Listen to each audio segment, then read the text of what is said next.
Hi అండి. నేను Shirisha. Welcome to Shirisha's మీమా వంటిల్లు. మనం గుమ్మడికాయతో ఎప్పుడు కూడా వడియాలు పెట్టుకుంటూ ఉంటాం. వాటినైతే పప్పులోకి, సాంబార్లోకి సైడ్ డిష్ కింద వాడతాం. ఎప్పుడు చేసే రెగ్యులర్గా కాకుండా గుమ్మడికాయతో ఇలా అట్టుని కూడా ప్రిపేర్ చేయండి. చాలా టేస్టీగా ఉంటుంది. సూపర్గా కూడా ఉంటుంది. దీన్ని మనం ఉత్తి అన్నంలో కూడా కలుపుకొని తినడానికి కూడా చాలా బాగుంటుంది. ఇప్పుడు మనం గుమ్మడికాయ అట్టుని ఏ విధంగా ప్రిపేర్ చేసుకోవాలో చూద్దాం. ముందుగా నేను ఒక అరకిలో వరకు గుమ్మడికాయని తీసుకున్నాను. దాన్ని ఇలా చిన్న చిన్న ముక్కలుగా కట్ చేసుకుని వాటికి కొద్దిగా ఉప్పు వేయాలండి. ఉప్పు మొత్తం వేసేసుకుని ఒక టీ స్పూన్ వరకు ఉప్పును వేసుకోవాలి.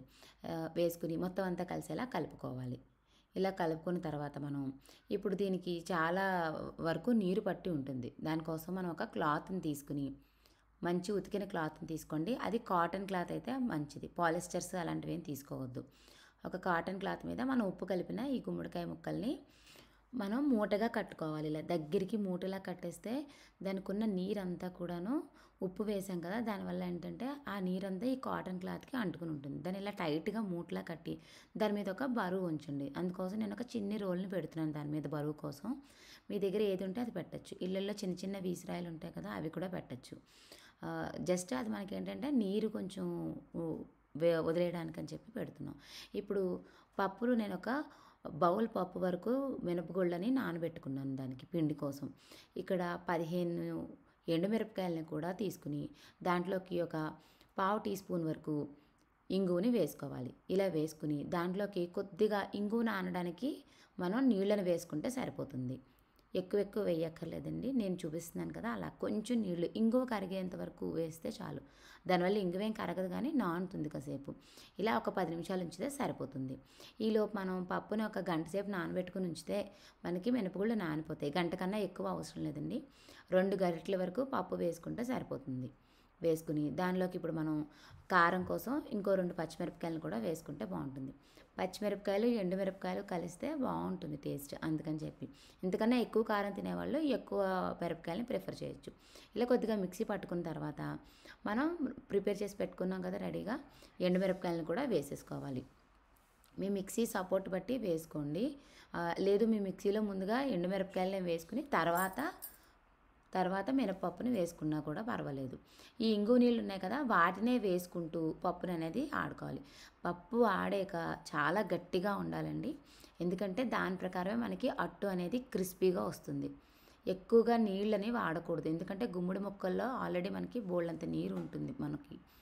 ఇప్పుడు మనం ఒక పావుగంట అరగంట తర్వాత మనకి కొంచెం టైట్గా దీన్ని క్లాత్ని తిప్పుతూ ఉంటే ఈ ముక్కల్లో మనం ఉప్పు వేయడం వల్ల ఇది కాటన్ క్లాత్ అవడం వల్ల నీళ్ళంతా కూడా మనకి ఆల్మోస్ట్ వచ్చేస్తాయి. కొద్దిగా నీరు మాత్రమే ఉంటుంది, అది రాకపోయినా ఇంకా పర్వాలేదు. ఇప్పుడు ఈ గుమ్మడి ముక్కలన్నింటినీ కూడా మనం ఒక డిష్లోకి కలెక్ట్ చేసుకుందాం. ఇలా కలెక్ట్ చేసుకుని మనం ముందుగా ప్రిపేర్ చేసుకుని పిండి రెడీగా పెట్టుకున్నాం కదా, చూసారు కదా, ఆల్మోస్ట్ నీరంతా కూడా వచ్చేసింది. కొద్దిగా నీరున్నా కూడా పర్వాలేదు మనకి. ఇప్పుడు మనం ముందుగా ప్రిపేర్ చేసి పెట్టుకున్న పిండి ఉంది కదా, దాన్ని అయితే వేసేసుకోవాలి. పిండి మనకి ఎంత గట్టిగా ఉంటే అట్టు అనేది అంత క్రిస్పీగా వస్తుంది. లేకపోతే అట్టు కూడా మెత్తబడిపోయి సరిగా రాదండి. టేస్ట్ అయితే ఎలా వేసినా బాగానే ఉంటుంది, కానీ అట్టు క్రిస్పీగా రావాలంటే పప్పు ఇలా మెత్తగా ఆడుకోవాలి. ఈ కన్సిస్టెన్సీ ఉంటే కనుక అట్టు అనేది చాలా బాగుంటుంది. ఇప్పుడు దీంట్లోకి కొద్దిగానే ఉప్పు వేసుకుందాం, పావు టీ స్పూన్ వరకు. ఎందుకంటే మనం ఆల్రెడీ గుమ్మడికాయ ముక్కల్లో ఉప్పు అనేది కలిపే మనం క్లాత్లో ముడి వేసుకొని పెట్టుకున్నాం కదా, అందుకని. ఇప్పుడు మొత్తం పిండి అంతా కలుపుకుని చూసారు కదా, ఇలా మొత్తం పిండి అంతా కలుపుకోవాలి.